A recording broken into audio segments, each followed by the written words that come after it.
Hello there, I am Chris Palmer, and in today's local SEO video, what I would like to share with you is a SOP, or a way that you can start crafting and creating your internal location pages into winners. So I don't want to waste any time. I want to guide you through this process so you can start scaling out your locations for your top services without hesitation. So before I get into this, I want to point out chrispalmermarketing.com for any type of SEO service needs. We have you covered. With that out of the way, let's go ahead and talk about a project that we're working on now. So what I want to guide you through here is creating and crafting what I call winner pages. So let's take John here. John is an appliance repair. He offers a magnitude of different services. He does refrigerator repair. He does ovens. He does small appliances, large appliances. He does big appliances. He has all types of services. He does all of these here: refrigerators, dryers, stoves, Sub-Zero, Wolf,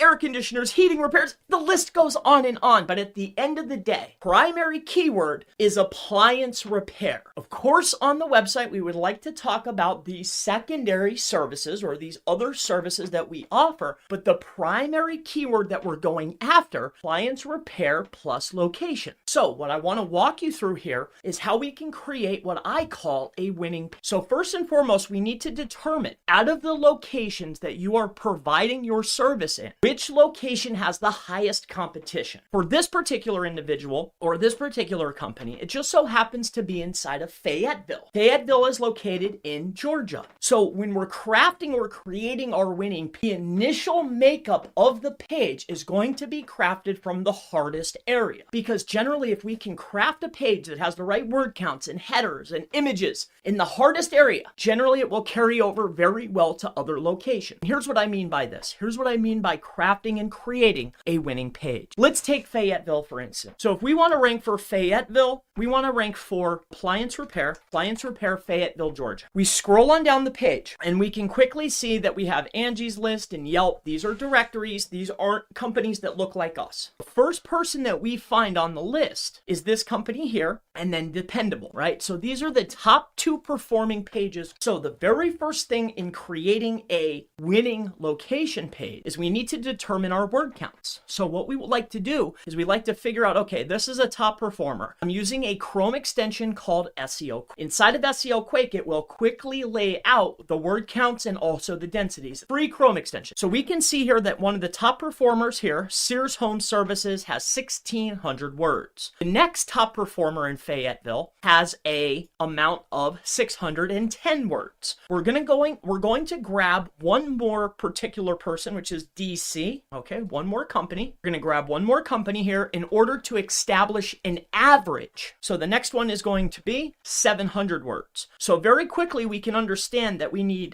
have 1,600 words plus 800 words plus 700 words equals 3,100. We divide that by the 3 sites. We have 1,000 words, 1,050. So somewhere between 1,000 and 1,500 is where we want to be. All right, so check. We want to go ahead and mark that down. So we know that we need 1,500 words. We need about 1,000 to about 1,500 words. The very next thing that we need to establish is, well, how many headers, heading tags, do these competitors generally have? Well, when we take a quick look utilizing a free Chrome extension, you could use SEO Meta in one click, or you can go ahead and utilize a tool called SEO Pro extension by Marketing Syrup. These are both free Chrome extensions that you can go ahead and get. I'm not sponsored. They're just free. They're cool tools. But if we take a look here, we can see that this top performer here has 29, 30, 31, 32 headers. This next person here has 24, 26, 27 headers. So we have a 30 and a 24. The next thing here is going to be 1, 2, and 3. All right. So we're looking at doing the same exact thing. We need to come up with an average. 26, 24, 4 equals, divide that by the 3 sites, 18 headers. 18 headers is where we want to be at, right? Somewhere in the range of 18 headers. Now, something that I've quickly understood when utilizing SEO, there's always a range. You can usually half that, and you can go 9 to 18, all right? So we know it's going to be 9 to 18 headers. So we know that the H1 is going to contain the primary keyword, so appliance, repair, plus city. That's always going to be the H1. The title is going to be appliance, repair, plus city, right? So we have title, H1, description.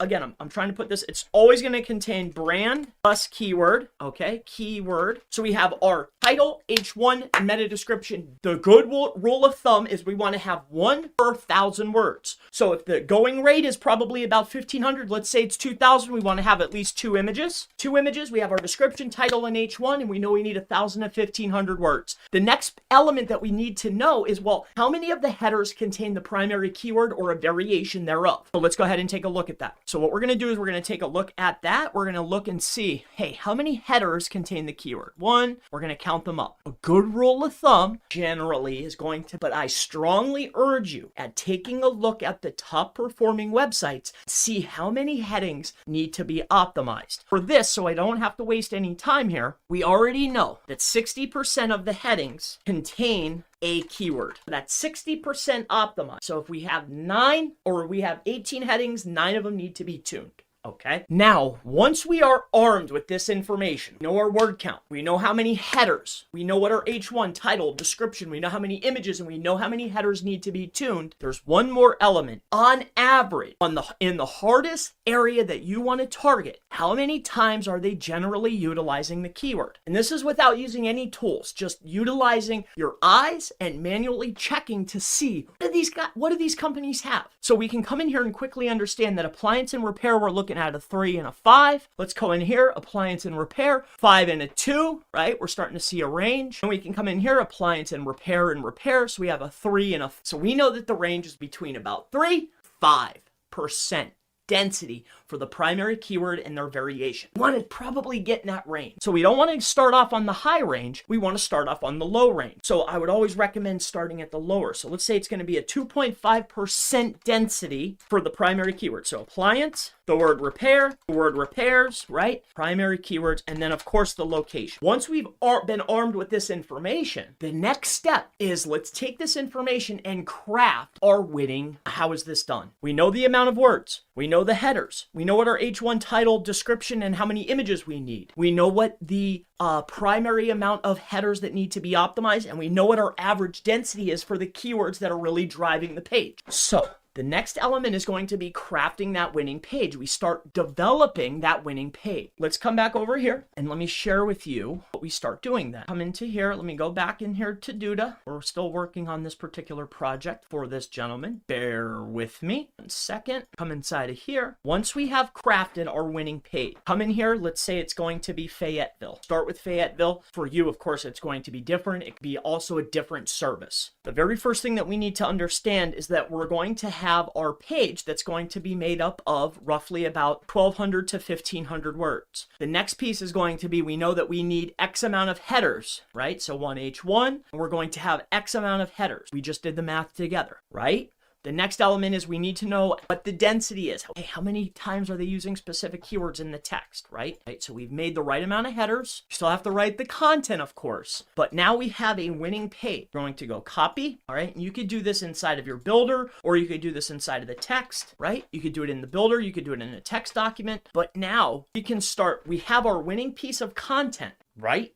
We have the word count. We have our density. We know how many headers need to be tuned. We know how many densities of the primary keywords we need inside. We've crafted our winning page for one location. So how do we make it for other locations? There's 2 things that you need to do. One is we need to go in here and create variations utilizing the secondary locales. What I mean by this is you're going to gather up your location pages. This particular company or business, we know that they want to target these areas here. We have Fayetteville, Peachtree, Hampton, Tyrone, Riverdale, Jones, right? The list goes on and on. Every instance that you utilized Fayetteville, you're going to swap for Peachtree City. And every instance that's swapped, now we have our Peachtree content. We're going to do the same thing for Hampton. Every instance that we utilize the word Fayetteville, we're going to swap out and make it Hampton. And then it goes on and on. We're going to do Tyrone, we're going to do Riverdale, we're going to do Jonesboro, we're going to do them all. The reason why we're able to utilize this is because when we're targeting different SERP, Fayetteville and Peachtree City are 2 separate SERPs. So that's why when we're utilizing utilizing different location information and modifiers inside of the title, H1 and all of our other tags, and also the density of that primary keyword, that location, is high, we're able to not compete with ourselves. We're talking about local SERPs. This isn't affiliate, this isn't e-com, this is local. These are two separate SERPs. Appliance repair in Fayetteville is different than appliance repair in Riverdale. We're able to utilize that same content, but there is still some variation that needs to be done. Talk about that right now. So what we like to do is, instead of muddying the page or making too much extra work, what we like to do is we also like to create a FAQ, or a frequently asked questions, or people also ask, or a Q&A, whatever you want to call it. We're going to utilize some of the fact schema so we can not only take up more space in the SERP, but we can also get some geo-relevant information in. So here's how this is done. What we're going to do is we're going to develop a set of questions between two. So some of the questions could be, all right, and I made a quick example here. Question is, John Heating and Cooling Appliance Repair offers services in blank location. The second question would be, what is location? You can generally do 2 or 3 of these questions, which will then be added into the FAQ of the page. If you're unsure of how to create FAQ, or you're struggling with this, what you can quickly do is you can look for technical SEO schema generator. All right, there's one online that's completely free. technicalseo.com, you come right over here, and they make it so easy for us to generate this text. So you come in here and you find FAQ. The question is, this right here, we're going to gather up our info. Let me grab it for you so I can give you a quick. So does heating and cooling offer these services in this area? Copy that, bring it over to our generator. Here's the question. Then you write your answer. When you're done, you grab this script and you can either put it into the head or into the body of your text. Have an HTML widget if you're using WordPress, you can add it in there, or you could quickly add it into the head. So not only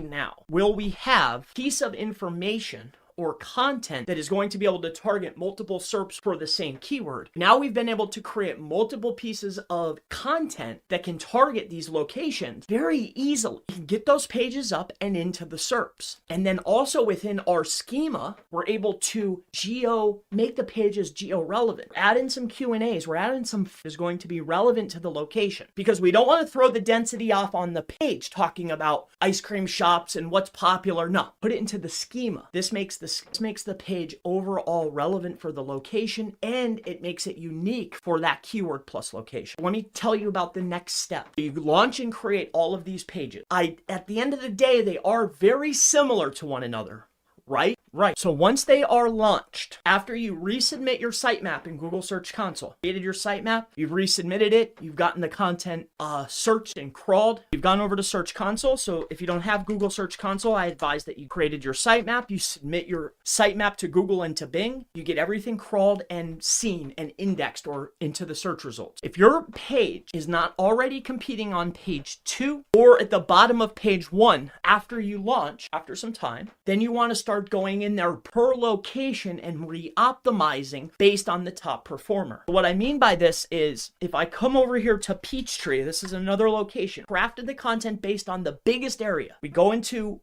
we baited on Fayetteville. We go to Peachtree appliance repair. If our page isn't already competing, we need to go back in and re-optimize our page based on that locale if it's not competing already. And generally what we want to look at is, do we need to fix the headers? Do we need to add more variations of the keyword? Do we need to take away some words? Do we need to add some words? We want to go back in and re-optimize that page to fit the SERP a little bit better. But in order to scale quickly into these locations for primary keywords plus area, this is the fastest way to do it. Once you have your pages up, once you see where Google rewards them, is it bottom of page 2? Is it top of page 2? Is it bottom of page 1? Where did you land? Are you on page 1 or page 2? Yes or no? If you're not, you need to go back in and re-optimize those pages until you hit, you're either top of page 2 or bottom of page 1. If you're not there yet, then your on page isn't right. Once you have your on page right, then you can start looking at and building links. So this is how you create and craft a winning location page. My name is Chris Palmer. If this is just too much and you want someone to handle it for you, check us out at chrispalmermarketing.com. If you need help with this or anything else SEO related, never hesitate. Feel free to ask any and all questions below. I answer them all. If you have anything that I can help you with, anything at all, reach out. I'd love to help you. And of course, I look forward to seeing you in the next Local SEO, how to create and craft a winning location page. Have a blessed day. I'll see you in the next one. Bye-bye.